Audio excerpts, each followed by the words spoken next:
இனிய வணக்கம்.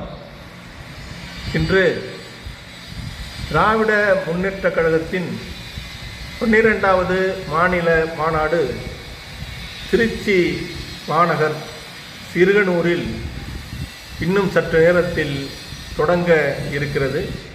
மாநாட்டிற்கு தொண்டர்கள் வருகை தந்து விட்டார்கள்.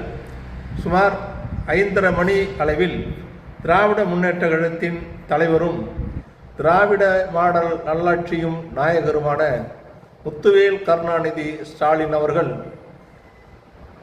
கழகத்தின் இருவண்ண கொடியை மாநாட்டில் ஏற்றி வைத்துவிட்டு நிகழ்ச்சியில் கலந்து கொண்டு நிகழ்ச்சியை சிறப்பிக்க இருக்கிறார்கள். வரும் சட்டமன்ற தேர்தலை முன்னிட்டு சிறப்பான கருத்துரைகளை கழக நிர்வாகிகளுக்கு சிறந்த ஆலோசனைகளை திட்டங்களை வழங்க இருக்கிறார்கள். திராவிட முன்னேற்ற கழகத்தை பொறுத்தவரை அது ஒரு வரலாற்று சிறப்புமிக்க இயக்கம். வரலாற்று சிறப்புமிக்க இயக்கம் என்று சொல்கிறேன் என்பதற்கு காரணம் என்னவென்றால், திராவிட முன்னேற்ற கழகம் தொடங்கப்பட்டது என்பது 1949 செப்டம்பர் மாதம் 17ஆம் நாள் தொடங்கப்பட்டது.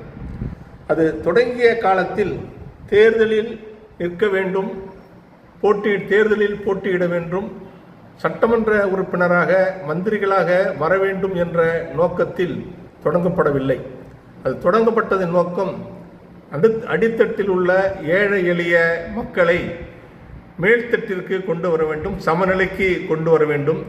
கல்வி அறிவு இல்லாமல் இருக்கின்ற அடித்தட்டு மக்களை கல்வி அறிவு கொடுத்து விழிப்புணர்வு ஊட்டி அவர்களையும் மனிதர்களாக ஒரு உரிமை உள்ள மனிதர்களாக மாற்ற வேண்டும் என்ற ஒரு சிறந்த நல்ல நோக்கத்துடன் தான் இந்த திராவிட முன்னேற்ற கழகம் தொடங்கப்பட்டது.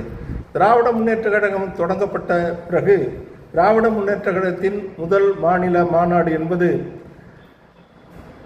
4 நாட்கள் மாநாடு தொடர்ந்து 4 நாட்கள் நடைபெற்றது.